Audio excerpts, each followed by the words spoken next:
तो ये कहानी एक ऐसे अनाथ हाई स्कूल स्टूडेंट की है जिसे एक दिन एक ऐसी मैजिकल आइटम मिलती है जिससे कि वो उस दुनिया का सबसे स्ट्रॉन्गेस्ट सेज बन जाता है। ये कहानी लुओ की है जो कि अपने हाई स्कूल के अंदर बैठा था और मेरी ही तरह ये भी पढ़ाई में बिल्कुल ध्यान नहीं देता था। तो ये पीछे बैठकर इधर उधर की बातें सोच रहा था। तभी टीचर लुओ को नोटिस कर लेते हैं और उसको खड़ा करवा देते हैं। फिर टीचर लुओ से एक क्वेश्चन पूछते हैं। अब वो खड़ा तो हो जाता है लेकिन वो कोई भी आंसर नहीं दे पाता, जिस वजह से वहां मौजूद सारे क्लास के स्टूडेंट्स उसके ऊपर हंसने लगते हैं। तभी क्लास का टॉपर, जिसका नाम जेंग था, वो खड़ा होता है और उस क्वेश्चन का आंसर देते हुए कहता है, तुम्हें तो कुछ भी नहीं पता लुओ। मुझे लगता है कि तुम्हें यहाँ पढ़ाई करने के लिए आना ही नहीं चाहिए था। जेंग यहाँ लुओ को नीचा दिखाकर क्लास टीचर को इम्प्रेस करने की कोशिश कर रहा था और ज्यादा ओवर स्मार्ट बनकर वो लुओ को घसीटकर टीचर के पास ले जाता है और कहता है, टीचर से माफी मांगो। लेकिन लुओ माफी मांगने से मना कर देता है और कहता है, मैंने बस चैप्टर को नहीं समझा, जिस वजह से मैं क्वेश्चन का आंसर नहीं दे पाया। लेकिन जेंग लुओ के साथ जबरदस्ती कर रहा था। जब लुओ उसे पीछे हटाने जाता है तभी गलती से वो टीचर की टेबल पर रखा कॉफी कप गिरा देता है। लेकिन अपने रिफ्लेक्सेस के साथ वो उस कप को बचा लेता है। पर कप को बचाने के चक्कर में लुओ ने टीचर का ब्रश पेन तोड़ दिया था और वो ब्रश पेन टीचर के लिए काफी ज्यादा इंपॉर्टेंट था। अगले ही सीन में हम देखते हैं कि जेंग और लुओ को टीचर प्रिंसिपल ऑफिस में ले जाते हैं। जैसे ही दोनों प्रिंसिपल ऑफिस पहुंचते हैं, हम लुओ को देखते हैं जो कि बहुत ज्यादा डरा हुआ था क्योंकि उसे पता था कि सारी ब्लेम उसी के ऊपर आने वाली है। तभी हम जेंग को देखते हैं जो कि प्रिंसिपल के ऑफिस में आते ही अच्छा बनने का नाटक कर रहा था। वो लुओ के साथ भी अच्छे से बात करता है और कहता है, मैं लुओ की तरफ से भी माफी मांगता हूं। अब ये सब देखने के बाद लुओ बहुत ज्यादा गुस्सा हो चुका था। वो कहता है, प्रिंसिपल, आप जो भी देख रहे हैं सब ये नाटक कर रहा है। लेकिन तभी प्रिंसिपल चिल्लाते हुए कहते हैं, बिल्कुल चुप हो जाओ लुओ, तुमने टीचर जू की सबसे ज्यादा इंपॉर्टेंट चीज तोड़ दी है। ये हजारों साल पुराना एंशिएंट ब्रश था जिसे ढूंढना लगभग इम्पॉसिबल है। तभी टीचर जू बीच में बोलते हैं, लुओ, तुम्हें इतना ज्यादा सोचने की जरूरत नहीं है। तुम बस मेरे लिए एक सेम टू सेम ब्रश खोज कर ले आओ। लेकिन मैं तुम्हें पहले ही बता देता हूं, यह ब्रश तुम्हें आसानी से नहीं मिलेगी। इसे खोजते खोजते तुम्हें बहुत सी चीजें पता चलेंगी जिससे तुम्हें भी फायदा होगा और मुझे भी मेरा ब्रश वापस मिल जाएगा। अब लुओ इस बात के लिए हां बोल देता है क्योंकि अगर वो ना बोलता तो उसे इस कॉलेज से निकाल दिया जाता। लेकिन लुओ जल्दी समझ जाता है कि यह कितना मुश्किल काम था। पूरा शहर एक एक जगह खोजने के बाद भी उसे वो ब्रश कहीं नहीं मिलता। वो तो ये तक सोच रहा था कि कहीं टीचर मुझे जानबूझकर सफर तो नहीं करवा रहे। तभी घूमते घूमते लुओ को जेंग दिखता है जो कि एक जगह की तरफ दौड़ रहा था। जब लुओ उसका पीछा करता है तो उसे पता चलता है कि जेंग भी उसी ब्रश को खोज रहा है ताकि वो लुओ से पहले वो ब्रश टीचर को दे सके। तभी जेंग के अंकल कहते हैं, ये ब्रश मुझे मिल चुका है, लेकिन ये यहां नहीं, एक और सिटी में है। हम लोग वहां चलेंगे, लेकिन उससे पहले कुछ खा लेते हैं।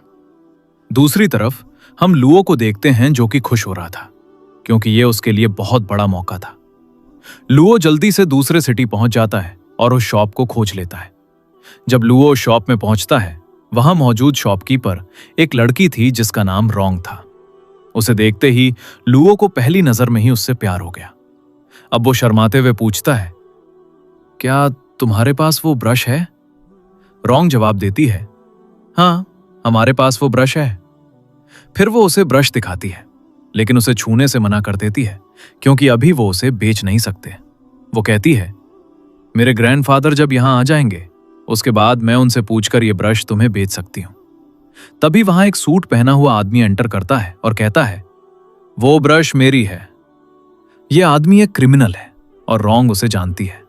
रोंग कहती है, हमने तुम्हें यहां कभी नहीं बुलाया, जल्दी से यहां से चले जा। यह आदमी जिसका नाम जन है वो बहुत ज्यादा गुस्सा हो जाता है और उस ब्रश को लेकर देखता है। उसके बाद बोलता है, यह वो ब्रश नहीं है जिसे मैं खोज रहा हूं, और वो उस ब्रश को फेंक देता है। लेकिन सही टाइम पर लुओ जाकर उसे पकड़ लेता है। उसके बाद जन कहता है, अगर तुम मुझे वो ब्रश नहीं दोगी जो मैं मांग रहा हूं तो मैं तुम सबको मार डालूंगा। तभी बीच में लुओ आ जाता है और अभी अभी जिससे उसे प्यार हुआ है उसके लिए वो जन से लड़ने लगता है। लेकिन तब जन इरिटेट होकर अपनी पावर रिलीज करता है, जिससे दोनों बहुत पीछे जाकर गिरते हैं। तब रोंग कहती है, लुओ पीछे रहना।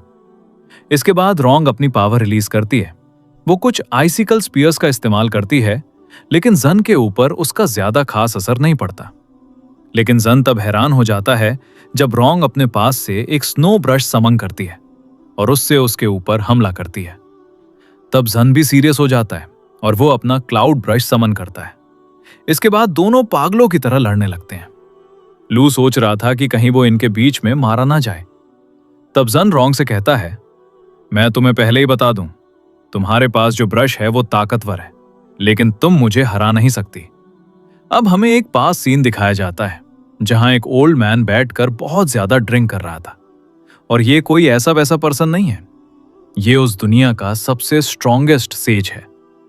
लेकिन क्योंकि अब वो बूढ़ा हो चुका है तो वो और काम नहीं करना चाहता। उसे पता है कि वो बहुत जल्दी मारा जाएगा, जिस वजह से वो अपनी जिंदगी को एंजॉय कर रहा था। लेकिन मरने से पहले उसने अपनी स्पिरिट और अपनी सारी पावर्स एक ब्रश के अंदर कैद कर दी थी। अब फिर से हमें प्रेजेंट में दिखाया जाता है जहां जन और रोंग लड़ रहे थे। लड़ते लड़ते रोंग को एक झटका लगता है, जिससे उसके पास से वही ब्रश निकल जाती है और वो ब्रश सीधा जाकर लू के अंदर इंसर्ट हो जाती है। तब हम देखते हैं कि लू के अंदर कुछ चेंजेस आ रहे थे। कुछ ही देर में लू बिल्कुल बदल चुका था। उसकी प्रेजेंस पूरी तरह अलग हो चुकी थी। जन उसके ऊपर फिर से हमला करने की कोशिश करता है, लेकिन वो लू की स्पीड को मैच नहीं कर पाता। तब जन अपना सबसे स्ट्रॉन्गेस्ट मूव इस्तेमाल करता है, लेकिन लुओ के सामने सब कुछ बेकार था। जन को जल्दी समझ आ जाता है कि उससे बहुत बड़ी गलती हो गई है और वो वहां से भाग जाता है। उसके जाने के बाद रोंग पूछती है, लुओ क्या तुम ठीक हो? लेकिन लुओ बिल्कुल भी ठीक नहीं होता और वहीं पर बेहोश हो जाता है। अगले सीन में हमें लुओ एक अजीब सी जगह पर दिखता है।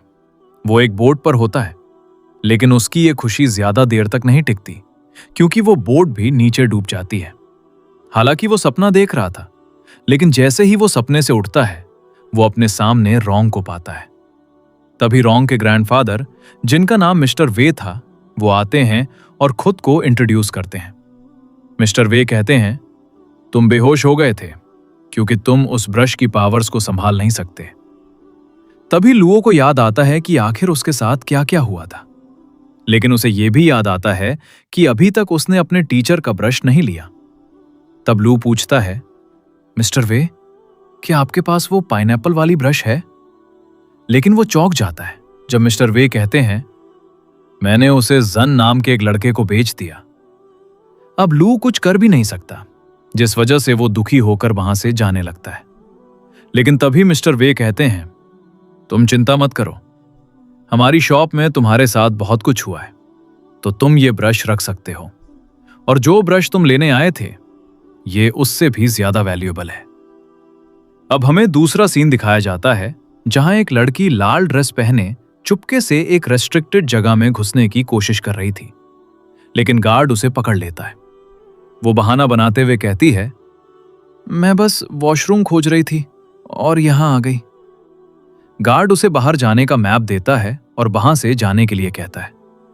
दूसरी तरफ हम लू को देखते हैं जो अभी भी दुखी था, क्योंकि उसे वो पेन नहीं मिली थी जो उसके टीचर ने लाने को कहा था। लेकिन टीचर ने यह भी कहा था कि तुम कुछ अच्छा सीखोगे और मुझे भी मेरा ब्रश मिल जाएगा। लू सोचता है, मैंने कुछ नई चीजें तो जरूर सीखी हैं और ये पेन भी काफी अच्छा है। उम्मीद करता हूं कि वो मुझे कॉलेज से ना निकाले। अब लू जा रहा था मिस्टर जू के ऑफिस में वो पेन देने के लिए। वो ये भी सोच रहा था कि पेन देते वक्त एक इमोशनल स्टोरी भी जोड़ देगा ताकि टीचर उसे कुछ ना बोले। लेकिन तभी अचानक पीछे से आवाज आती है, लू तुम यहां क्या कर रहे हो? लू का दिल एक सेकंड के लिए रुक जाता है। पीछे मुड़ता है तो उसका टीचर खड़ा होता है। लू घबरा जाता है, दिमाग काम नहीं करता और मुंह से निकल जाता है, सर मुझे आपकी पेन मिल गई है। टीचर की आंखें चमक जाती हैं। सच में? वो तुरंत लू को अपने कैबिन में ले जाते हैं। अब अंदर जाते ही लू की हालत खराब। उसे पता है जो असली ब्रश पेन थी वो तो उसके पास है ही नहीं, लेकिन अब पीछे हटने का ऑप्शन भी नहीं। वो पेन टीचर को देता है और जैसे ही पेन हाथ में देता है, अजीब चीज होती है। लू को उस पेन के बारे में सारी जानकारी अपने आप याद होने लगती है, जैसे किसी ने दिमाग में फाइल अपलोड कर दी हो। टीचर पेन को ध्यान से देखते हैं। उनको पहले ही समझ आ जाता है कि ये कोई नॉर्मल पेन नहीं है, बहुत कीमती है। और जब लू उस पेन के बारे में हर छोटी बड़ी डिटेल बताने लगता है तो टीचर और भी ज्यादा खुश हो जाते हैं, यहां तक कि वो पेन को ट्राई भी करके देखते हैं। और लू के दिमाग में सिर्फ एक ही बात चल रही थी, चलो कम से कम कॉलेज से तो नहीं निकाला जाऊंगा। Scene shift. लू एक कैफे में बैठा है। टेबल पर किताबें खुली हैं, लेकिन उसका ध्यान कहीं और है।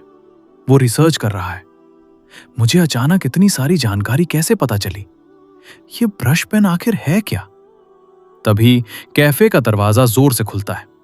कुछ गुंडे अंदर घुस आते हैं, सीधा कैफे के ओनर को धमकाना शुरू।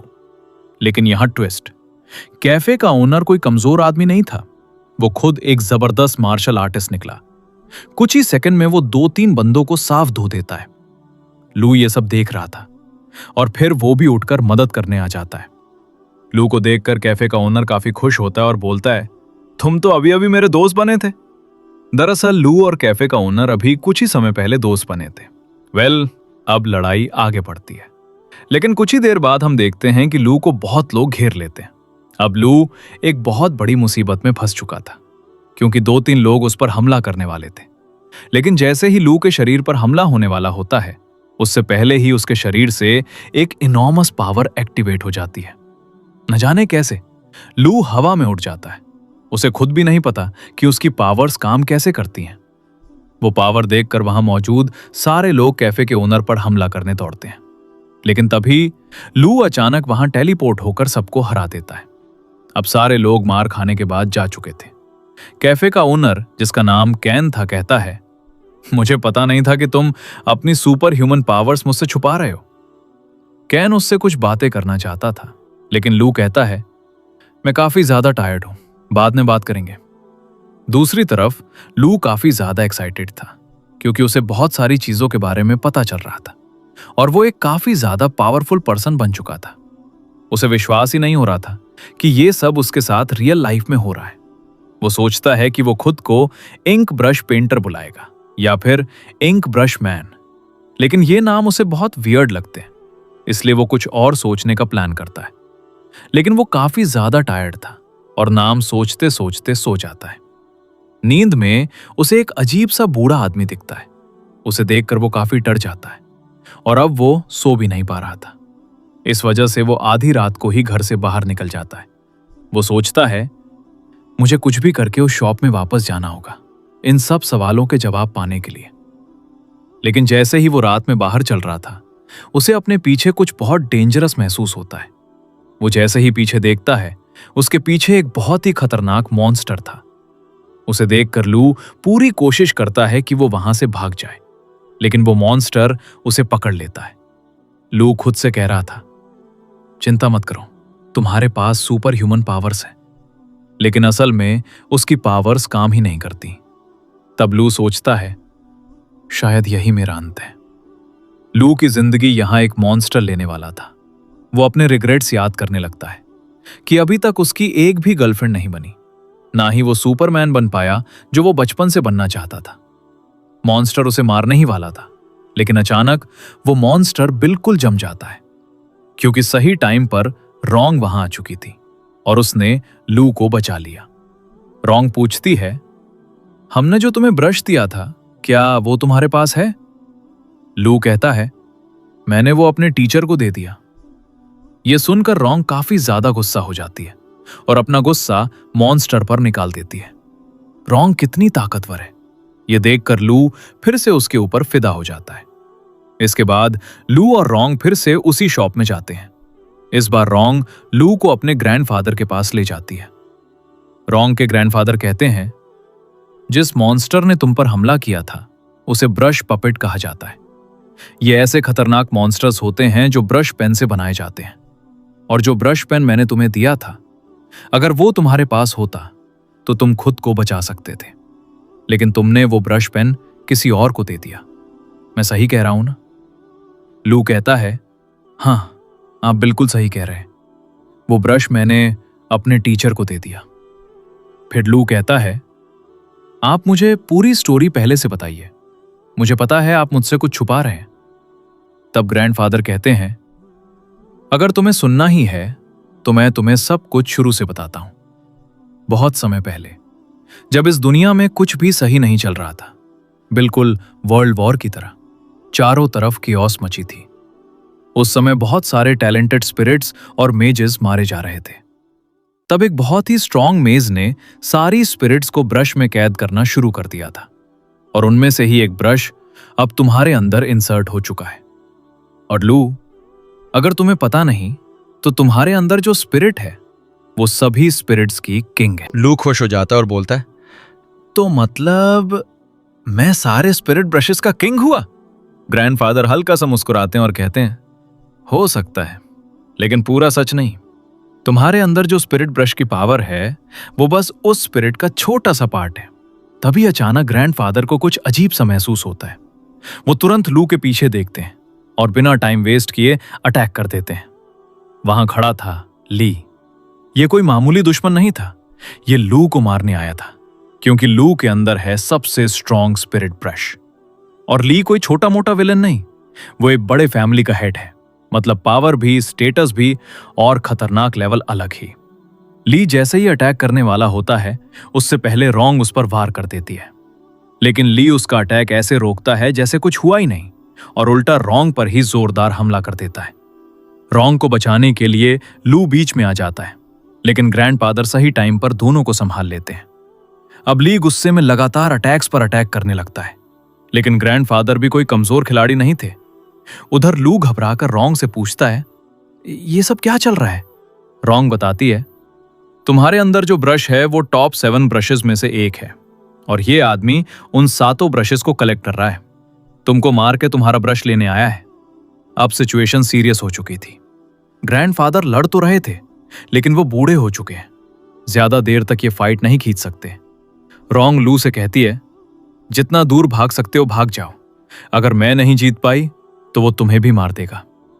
उधर ली ग्रैंडफादर को खत्म करने ही वाला होता है, तभी लू अचानक अपनी पावर एक्टिवेट करता है और एक प्रोटेक्शन बैरियर बना देता है।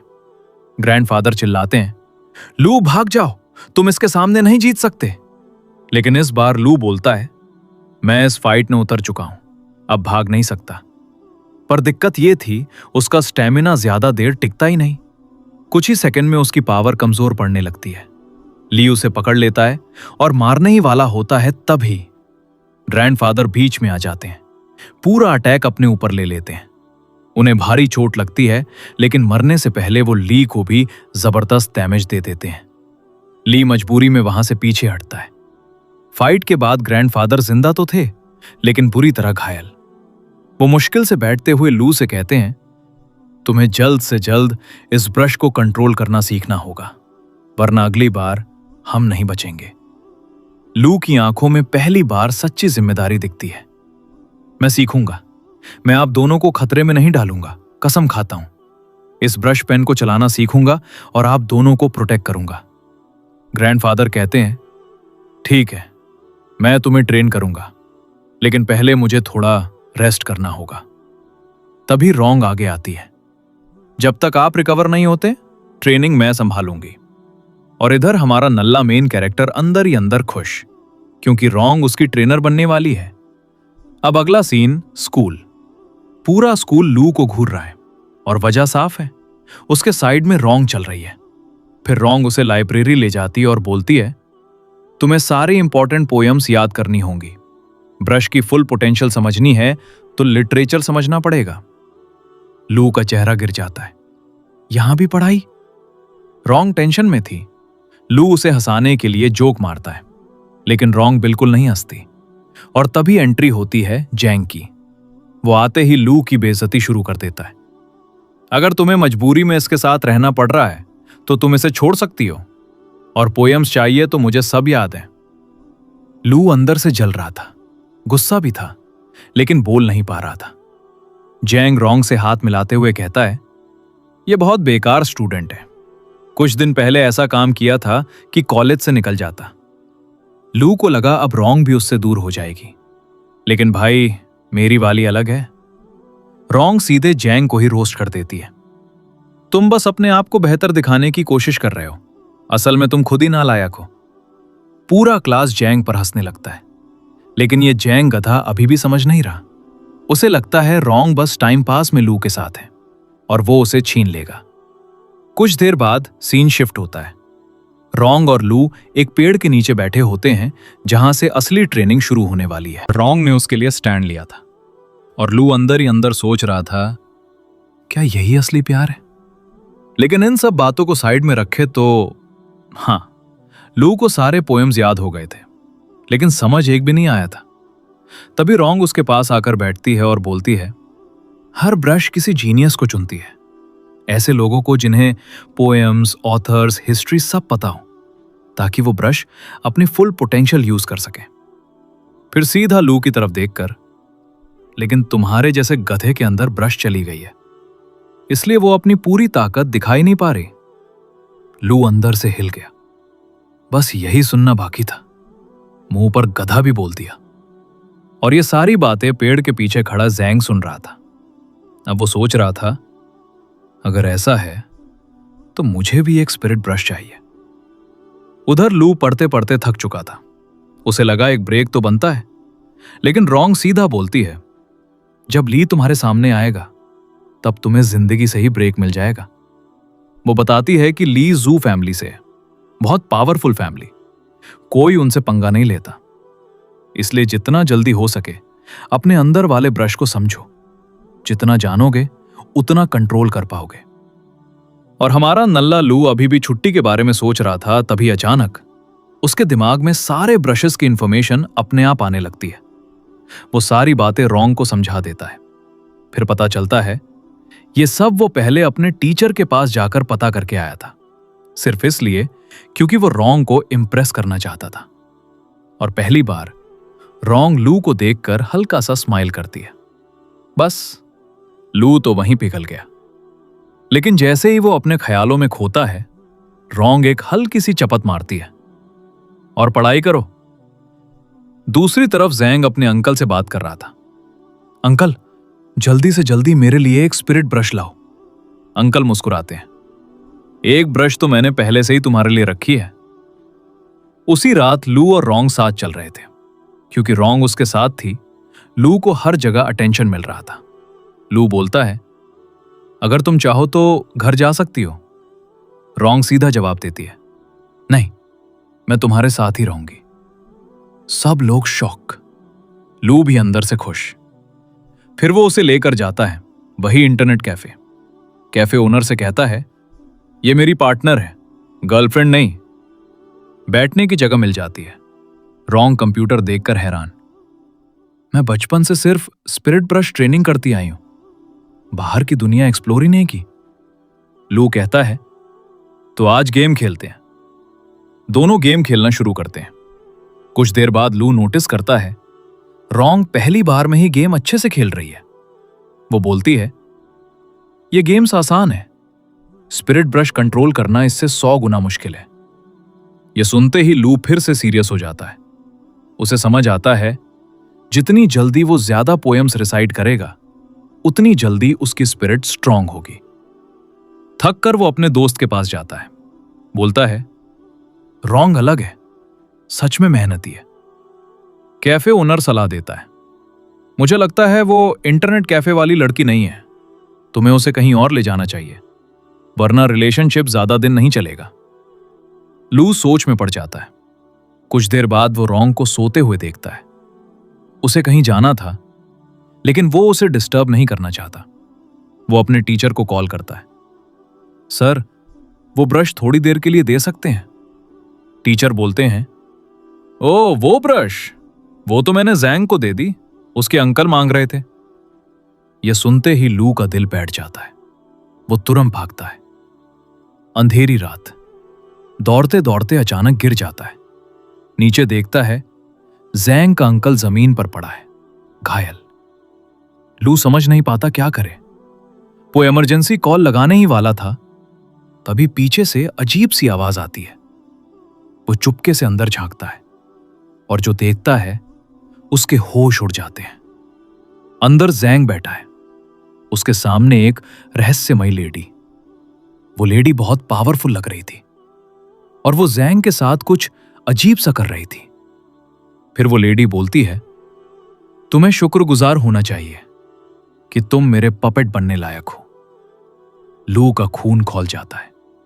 मन करता है जैंग को थप्पड़ मारे, लेकिन अभी जैंग मुसीबत में है। अगर वो सीधा लड़ने गया तो पक्का मारा जाएगा। रॉन्ग को बुलाऊं, लेकिन तब तक देर हो जाएगी। बहुत सोचने के बाद आखिर लू को एक आइडिया आता है और तभी वो बाहर से जोर से चिल्ला। कैसे ही वो लेडी बाहर आती है, लू गुस्से में चिल्लाता है, तुमने जेंग को कैसे पकड़ा? इस फैमिली से टक्कर लेने की हिम्मत कैसे हुई तुम्हारी? हाँ, वही फैमिली जो खुद लू के पीछे पड़ी है उसे मारने के लिए। लू यहां ब्लफ मार रहा था। सोच रहा था कि उस फैमिली का नाम सुनकर लेडी डर जाएगी, लेकिन लेडी बस हंसती है। तुम मजाक कर रहे हो। तभी लू अपनी पावर रिलीज करता है। स्पिरिट ब्रश की एनर्जी बाहर आती है। यह देखकर लेडी थोड़ी सी सीरियस होती है। वो कहती है, मैंने जेंग को नहीं पकड़ा, वो खुद आया था अपने अंदर ब्रश इंसर्ट करवाने। लेकिन लू ओवर एक्टिंग चालू। मुझे कुछ नहीं सुनना, जेंग को छोड़ दो, वरना मिस्टर ली को बुलाने में टाइम नहीं लगेगा। लेडी तुरंत समझ जाती है ये बस एक्टिंग कर रहा है। वो अपनी पावर रिलीज करती है। तुम जैसे छोटे चूहों को मैं रोज खाती हूं। और सीधा हमला। लू भागने की कोशिश करता है, लेकिन बच नहीं पाता। लेडी अपनी आर्ट से उसे जकड़ लेती है। उस अटैक से सिर्फ शरीर नहीं, उसके गले तक जहर भर जाता है। दर्द, सांस लेने में तकलीफ। धीरे धीरे लेडी बोर्ड हो जाती है। चलो खत्म करते हैं। अब वो लू की जान लेने ही वाली थी, तभी लू को याद आती है वही पोयम। वो उसे रिसाइट करना शुरू करता है और अचानक बूम, उसके अंदर से पावर ब्लास्ट।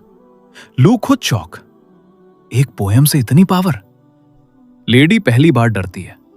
उसे अंदाजा नहीं था कि लू इतना स्ट्रांग हो सकता है। सनराइज होने लगता है। लू को दूसरी पोयम याद आती है। जैसे ही वो उसे पढ़ता है, पर्पल फॉग निकलती है, सीधा लेडी पर अटैक। फिर तीसरी, चौथी, आखिर में एक मैसिव पर्पल वेव, और इस बार लेडी खत्म। भाई सच में पढ़ाई काम आ गई। शायद हमें भी पढ़ लेना चाहिए। जेंग अभी जिंदा था, अच्छी बात या बुरी पता नहीं। लू उसे पकड़कर रॉन्ग के पास लाता है। जेंग ज़ॉम्बी जैसा हो चुका था। रॉन्ग कहती है, इसके ऊपर ब्रश का कंट्रोल हो गया था। लकी है ब्रेन तक पूरी तरह नहीं पहुंचा। वो पूरा क्योर नहीं कर पाती, लेकिन प्रोसेस स्लो कर देती है। तभी जेंग के फादर आते हैं। लू को धन्यवाद देते हैं, पैसे भी देते हैं। बाद में रॉन्ग और लू बैठे हैं। रॉन्ग बोलती है, तुमने बहुत अच्छा काम किया लू, मैं तुम पर गर्व करती हूं। ये कॉम्प्लीमेंट लू के लिए वर्ल्ड कप जीतने जैसा था। उधर कैफे ओनर येन, उसे जमीन पर कुछ मिलता है। जैसे ही उठाता है, एक अनजान पावर उसके अंदर चली जाती है। लू भागते हुए आता है। अरे ये वही ब्रश है जो मुझे उस लेडी को हराने के बाद मिली थी। रॉन्ग डांटती है, पहले बताना चाहिए था। लेकिन वो कहती है, अगर ये ब्रश है तो ये अभी बेहोश है। यान उठते ही बोलता है, मुझे पता था लू, तुम सुपरमैन हो। अब बताओ, अच्छे हो या बुरे? लू, रुक जा भाई। वो कहता है, अगर तुम अच्छे हो तो मैं भी सुपरमैन हूं। रॉन्ग रोकती है, तुम्हें अभी पता भी नहीं तुम्हारी पावर क्या है। यान बोलता है, दोस्त के लिए मर सकता हूं। कुछ समय बाद तीनों बैठे हैं। यान की ब्रश की ओरिजिन खोजनी है। तभी एक घायल आदमी पास से गुजरता है। खून देखते ही यान की उंगलियां ग्लो करने लगती हैं। अचानक तीनों ब्लैक स्पेस में पहुंच जाते हैं। कोई अनजान पावर हमला कर रही थी। रॉन्ग कहती है, ये 5 रंग बहुत खतरनाक है, अगर कंट्रोल हो गए तो खत्म। कुछ देर लड़ाई, लू कैप्चर, रॉन्ग डिस्ट्रैक्ट, वो भी कैप्चर। लेकिन लू हीरो मोड में किसी तरह होश में आता है। रॉन्ग को भी जगाता है। रॉन्ग कहती है, ये इस फैमिली का काम हो सकता है। वो आइस मैजिक से बैरियर बनाती है, लेकिन एनिमी डीमंस समन करता है। डीमंस रॉन्ग पर टूट पड़ते हैं। Red light. रॉन्ग फिर कंट्रोल में जाने लगती है।